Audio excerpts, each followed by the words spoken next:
The one and only LeBron James. How are you, man? What's up, Bron? How you doing, man? How are you guys? Excellent. We're great, and we appreciate a couple minutes of your time. I was just thinking, you kind of living your best life right now, aren't you? I absolutely am. I had a hell of a summer. My son got drafted by the legendary Lakers, went off to Paris with the Avengers, and brought home gold. Yeah. You know, spent some time with the family as well. We so saw I'm you all at an good. Adele concert in Yeah. Europe. Oh, yeah. You had saw a you good singing. summer. You were Yeah. singing "Fire to the Rain," I think. In that. Absolutely. That's a hell of a song. It is I love a great that song. And I heard after the did you get a tattoo for the Yeah, I rings? got my Olympic rings right here. Yeah, Nice. so Man. yeah, absolutely That's solidified, man. I love being an Olympian. I did it 4 times, and I'm excited about it. All right, so I was thinking the other day, somebody comes up to me because they know I work with you, and they said to me, they're making, now you're in L.A., you'll appreciate this story.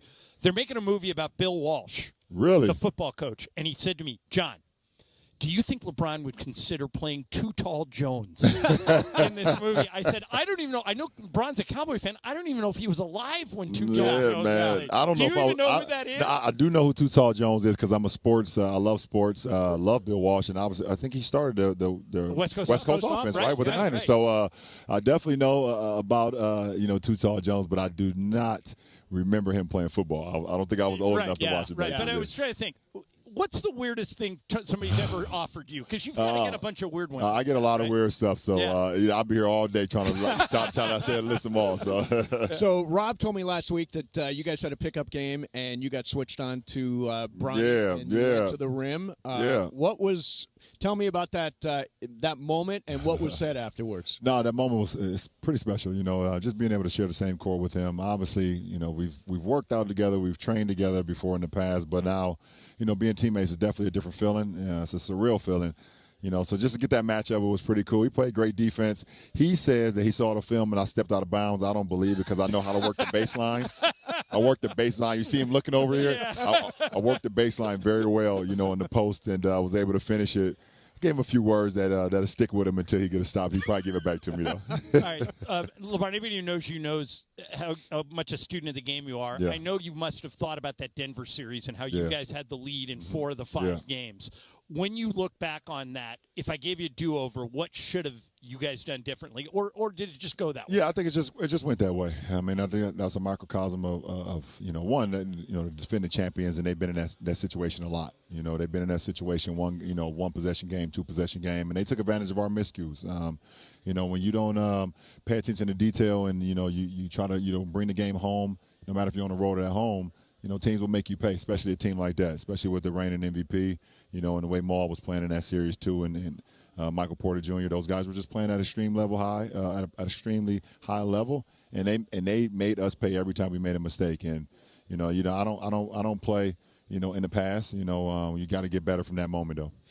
Last thing for you. So I was a regular listener to the Mind the Game podcast. Yes, sir. Which was a great show. Great show. Yeah, thank you. But it feels like you and JJ have a shared philosophy. Is that fair to say? Yeah, I think so. We come from great coaching.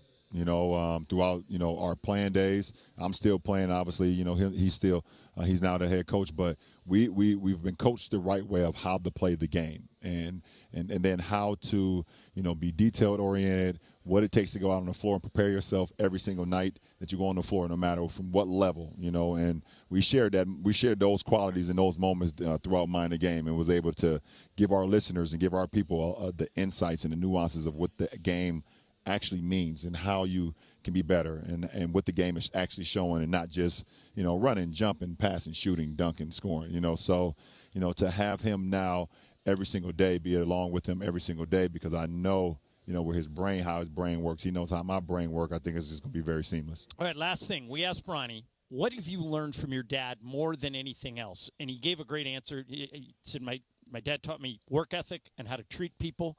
What would you want him to say for that answer? What do you hope he's learned from you more than anything else? I think, if it's something that you want, you have to work for it, and there's no there's no book, or there's no there's nothing in the world that just being kind to people. You just be kind to Golden people. rule. I think Yeah.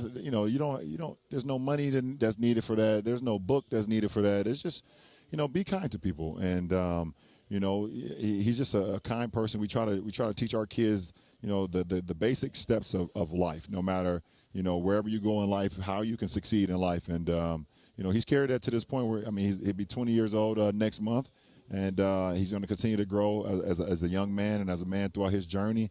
And I hope that myself and Savannah have been able to instill, the basic qualities that where he can now just flourish into his own. Right. You know how I know you practice what you preach? True story. Last year, Michael and I are in front of LeBron getting in line for the plane. Oh, I was not going before you guys. Michael says, LeBron, go ahead, man. No. He goes, no. My parents taught me right. I can't elders, do that. I got to respect I got to. Absolutely.